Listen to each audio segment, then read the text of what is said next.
Immediately যাদের আধার card block হয়েছে তাদেরকে নিয়ে রাস্তায় নামুক, প্রয়োজনে নওশাদ সিদ্দিকীরাও তাদের সাথে থাকবে, তাহলে জানবো বিজেপির বিরোধিতা মমতা ব্যানার্জি করছে।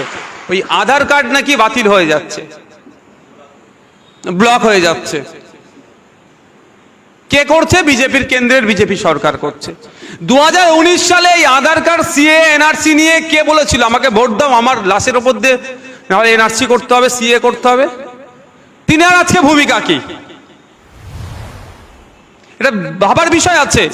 আজকে আমরা দেখছি তো এসসি সমাজের মানুষের আধার কার্ড ব্লক হয়েছে, কালকে এসটি সমাজের হবে, পরশুদিন মাইনরিটি সমাজের হবে, তারপরের দিন জেনারেল কাস্টের হতে পারে। কিন্তু প্রশ্নটা এখানে, যে বলেছিল আমাকে ভোট দাও, আমি বিজেপির বিরুদ্ধে লড়াই করব, আমার লাশের উপর দিয়ে যেতে হবে বিজেপিকে, তিনি আজকে শুধুমাত্র সাংবাদিক সম্মেলন করে দায় এড়িয়ে যাচ্ছেন কেন?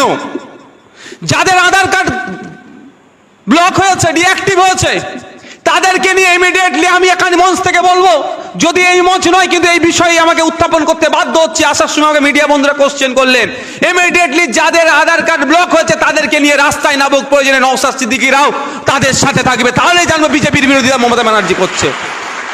রাস্তায় নামবেন, সাথে সাথে তাদের হয়ে আইনি লড়াই দেওয়ার জন্য লয়ার তৈরি করুক। লয়ার তো আছে, কপিল সিব্বলকে লাগাচ্ছে কার জন্য জানেন? কুরবান শাহ। তৃণমূল সরকার লাগাচ্ছে, সুপ্রিম কোর্টে দাঁড় করাচ্ছে কপিল সিব্বলদের মতো দামি দামি লয়ারকে। তৃণমূলের পঞ্চায়েত সমিতির সহসভাপতি, ব্লকের যুব প্রেসিডেন্ট, প্রধানের স্বামীকে খুন করলো। যারা খুন করেছে অভিযোগ, তাদেরকে বাঁচানোর জন্য রাজ্য সরকার এই ধরনের নামি দামি যদি লয়ার সুপ্রিম কোর্টে ফিট করতে পারে, তাহলে আমাদের রাজ্যের যাদের আধার কার্ডকে ব্লক করেছে এখনো পর্যন্ত শুধু সাংবাদিক সম্মেলন করে নাটক না করে কেন আইনের দ্বারস্থ হচ্ছে না, এই প্রশ্নটা আজকে এই মঞ্চ থেকে তুলতে চাই। শুধু তো নাটক চলছে। 2024 আসছে, লোকসভা নির্বাচন আসছে, আরো নাটক হবে। আমি আপনাদের কাছে অনুরোধ করব, এটা রাজনৈতিক মঞ্চ নয়, আমি ভোটের কথা বলবো না, তবে সজাগ সতর্ক থাকবেন। মাত্র কয়েকটা বছরের ঘটনা, কয়েকটা বছরে এত কটা ঘটনা ঘটে গেল, কিন্তু রাজ্য সরকার দেখুন, যখন ঘটনা ঘটে তড়িঘড়ি যে কথাগুলো বলে খুব মিষ্টি মিষ্টি লাগে, আমরা বিশ্বাস করে ফেলি। কিন্তু বাস্তবে দেখুন, কামদুনি থেকে শুরু করে আনিস পর্যন্ত। কামদুনিতে ছুটে গিয়েছিলেন মাননীয়া, সেখানে গিয়ে কি বলেছিল? ফাস্ট ট্র্যাক কোর্টের মাধ্যমে 1 মাসের মধ্যে সব হয়ে যাবে। 1 মাস তো দূরের কথা, 10 বছর পরে দেখলাম কি বেশ কিছু জন বেকসুর খালাস হয়েছে, কারো কি যাবজ্জীবন হয়েছে।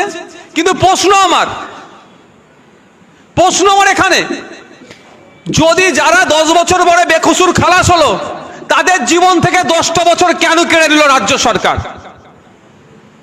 আর যদি তারা দোষী হওয়ার পরে এতদিন পরে তাদেরকে নির্দোষ কেন করলো? এর মধ্যে কি আছে এটাও আমাদেরকে জানতে হবে। এই বিষয়টা রাজ্য সরকারকে ক্লিয়ার করতে হবে। একাধিকবার আয়ো চেঞ্জ হয়েছে, একাধিকবার যারা কোর্টে রাজ্য সরকারের হয়ে মামলা করছেন তাদেরকেও চেঞ্জ করা হয়েছে। কারণটা কি?